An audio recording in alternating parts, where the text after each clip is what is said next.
Alors bonjour, bienvenue à ce tutoriel d'utilisation de WordPress qui est destiné principalement aux organismes membres de la Corporation de développement communautaire du Centre-Sud, mais aussi en fait à n'importe quelle personne qui est intéressée et concernée par l'utilisation de la plateforme WordPress.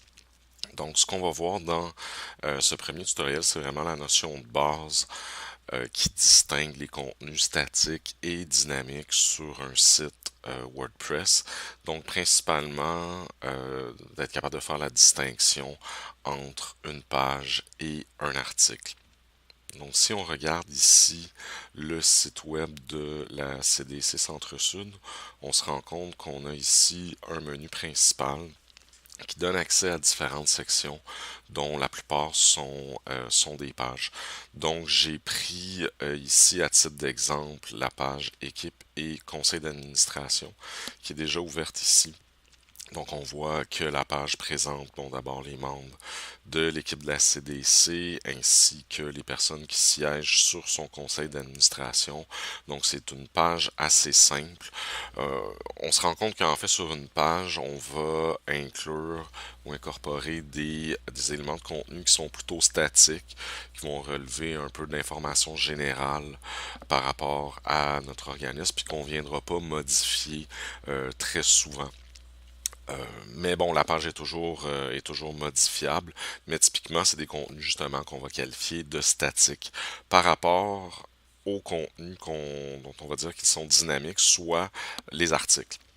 Donc, il faut savoir que WordPress a évolué d'un moteur en fait de blog simplement vers une plateforme de gestion de contenu qui est capable aujourd'hui de soutenir des sites qui sont très complexes.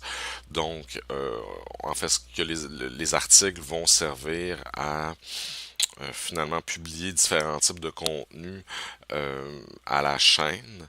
Donc, on va pouvoir les distinguer entre différentes catégories si ça s'applique sur notre site web. Donc, sur le site de la CDC, on a donc des articles qui sont des nouvelles, qui regroupent les nouvelles du quartier Centre-Sud qui ont trait au milieu communautaire. On a une section qui présente les activités de la CDC, une section qui présente des offres de bénévolat et de stage, ainsi que le bloc des coms. Donc, on peut voir que pour chacune de ces sections-là, des articles, en fait, vont venir les alimenter. Puis, donc, c'est ce qu'on va regarder maintenant. Donc, j'ai ouvert ici une page de création d'un article. Le format de la page est sensiblement le même. Seulement, il y a de différents éléments qu'on appose pour qualifier finalement l'article, qui sont les catégories puis les mots-clés qu'on retrouve. En fait, pour la catégorie, on retrouve pas ça pour les pages. Donc, en fait, vous pourrez vous rendre compte que c'est exactement la même interface, seulement quand on se promène ici dans la colonne de droite, on se rend compte qu'il y a une première boîte qui est catégorie. Donc, par défaut, votre site web, si vous n'avez pas déjà créé de catégorie, donc la seule qui existe, c'est non classé. Moi, je vous invite fortement, si ça s'applique à vous, à définir différentes catégories pour pouvoir regrouper les articles et en fait faire pour chacune de ces catégories-là un genre de blog. Donc, c'est un peu ça le principe. Donc, on se rend compte ici pour la CDC qu'on a les catégories offre d'emploi, offre de stage, nouvelles, membres de la CDC. Puis bon, on en a d'autres ici. Donc, si je voulais créer tout simplement une nouvelle, je cocherais la case nouvelle et lorsqu'il serait publié, mon article viendrait s'ajouter ici.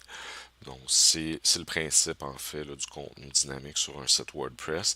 Donc, si on descend un peu plus bas, je vais passer outre ici cette extension que j'ai ajoutée, puis qui permet, ça c'est très utile pour les offres d'emploi, par exemple, qui permettent de mettre une date d'expiration sur l'article, donc de le faire disparaître à un certain moment lorsqu'il est plus pertinent.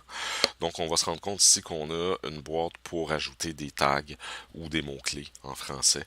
Donc, les mots-clés vont plus particulièrement venir qualifier le contenu propre de l'article. Donc, si par exemple, j'ai une nouvelle qui a trait au centre d'éducation populaire qu'il peut y avoir dans le quartier, mais je pourrais utiliser le mot-clé éducation populaire, non seulement pour qualifier la page, mais aussi pour permettre de regrouper les différents articles sur le site qui relèvent en fait de cette thématique-là de l'éducation populaire. Donc, ce qui est intéressant avec le principe des mots-clés, c'est qu'on est capable d'établir une taxonomie horizontale en fait, qui permet une navigation des fois un peu plus intuitive là, entre des éléments de contenu qui sont dans le même champ conceptuel, on pourrait dire. Donc c'est un peu ce que je voulais vous présenter dans ce premier vidéo-ci. Donc la distinction entre une page et un article, comprendre un peu comment ça se structure puis que ça se matérialise sur un site web. Donc je vous invite d'abord à nous laisser des commentaires si vous avez apprécié le contenu, puis à suivre aussi les prochains tutoriels qui vont être mis en ligne sur des éléments de publication un peu plus complexes. Donc merci pour votre écoute.